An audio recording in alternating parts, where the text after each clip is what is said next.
자, 오장 종목 레이더로 이어가겠습니다. 오늘 또 좋은 종목들 오후에 시장 분위기 파악해 볼 텐데요. 타케온 뉴스의 조우진 대표와 함께하겠습니다. 대표님 안녕하세요. 예, 안녕하세요. 네, 반갑습니다.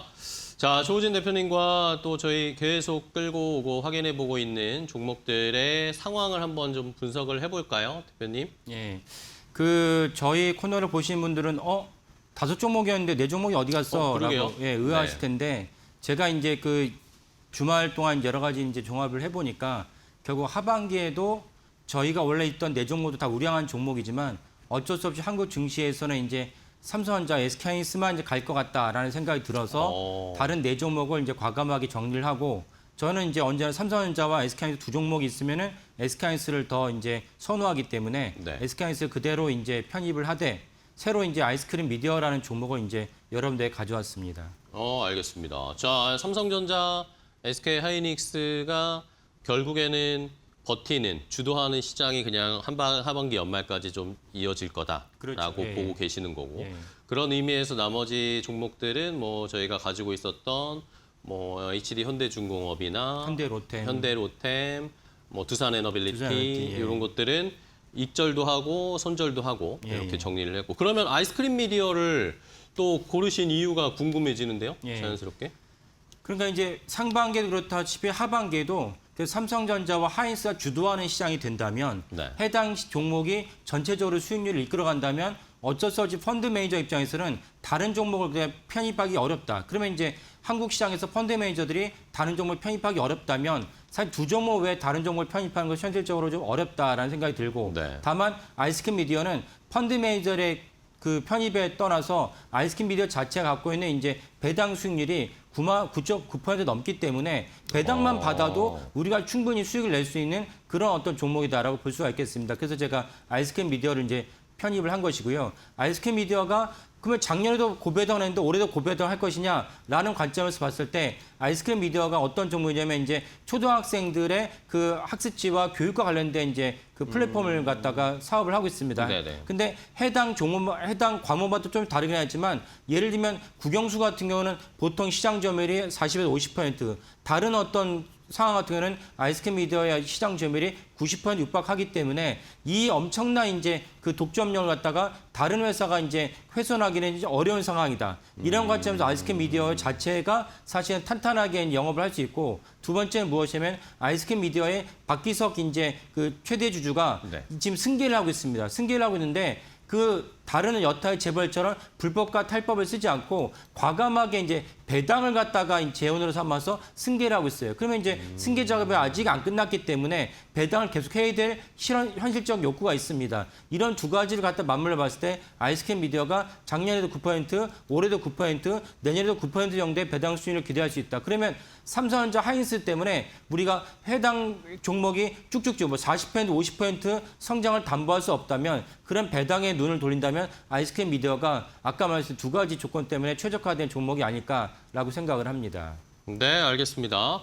자, 새롭게 아이스크림 미디어를 편입을 해주셨어요. 오늘도 뭐 조금 상승세를 나타내고 있는데 어쨌든 이거는 좀 길게 보면서 배당 수익까지 챙길 수 있을 그런 전략으로 하나를 추가해 주신 거니까 아이스크림 미디어 말씀해 주신 것처럼 배당 성향이 높은 것, 그리고 하고 있는 교육 사업에서도 경쟁력이 충분하다라는 중요한 두 가지 펀더멘털을 기본으로 가지고 한번 저희도 아이스크림 미디어 계속 추적하면서 알려드리도록 하겠습니다.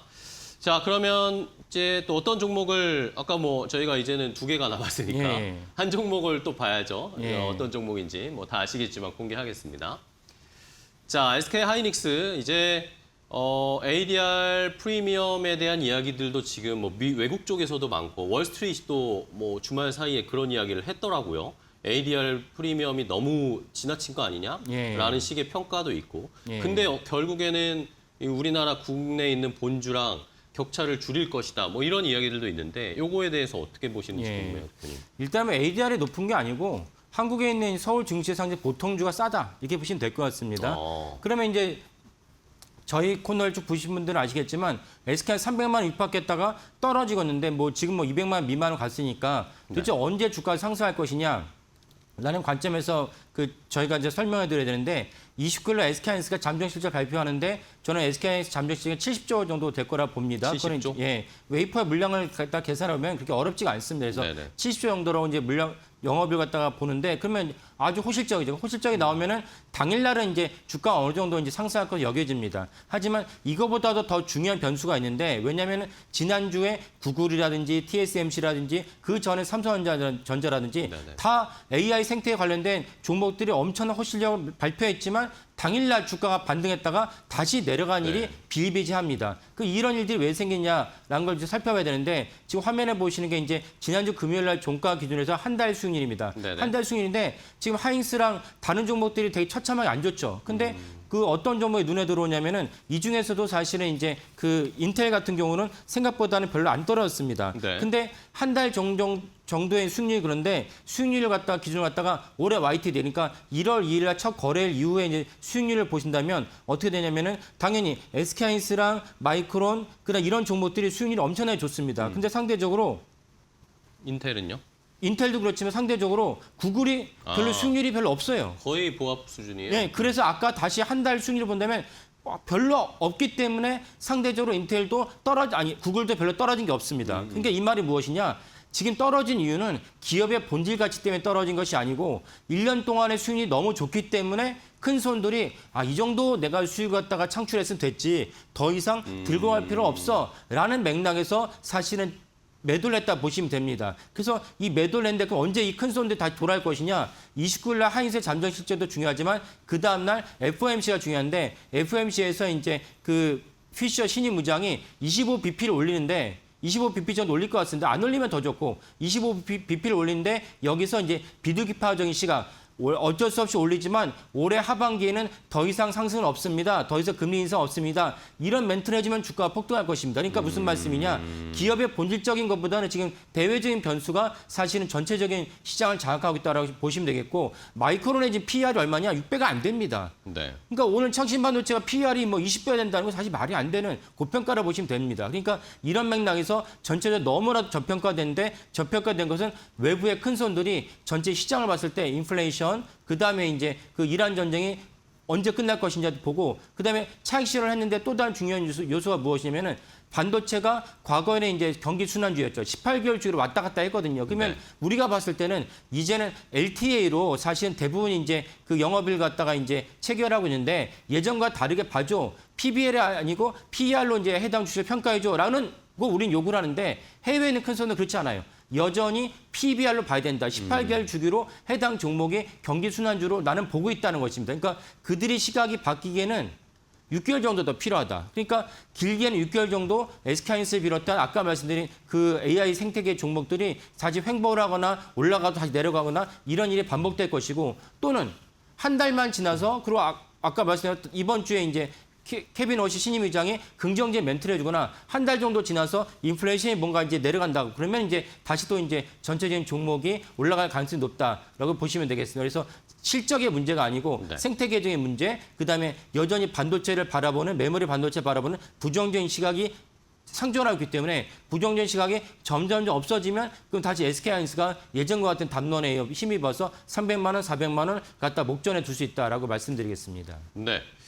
자, 그러면은 조우진 대표님은 지금 삼성전자, SK하이닉스 반도체 메모리 쪽에 종목들의 주가가 떨어진 건 펀더멘털이나 AI 생태계 문제가 아니라 지금 시장의 전반적인 고금리인 상황, 금리를 인상할 가능성이 높은 상황 이런 것들 때문에 조정을 받았다. 그렇죠. 라고 생각하시는 거죠. 그리고 거기다가 이제 큰 손들이 이미 벌써 YTD를 보여줬지만 60%, 100% 이상의 네. 차익을 거뒀으니까 거기서 이제 큰 손들이 적절하게 이제 비중을 줄인 거예요. 그러다 보니까 수급에서 문제가 생겨가지고 아무리 호실적을 내놔도 호실적이 하루 이틀 갈 뿐이지 다시는 주가가 이제 떨어지는 그런 일이 반복됐다라고 보시면 될 것 같습니다.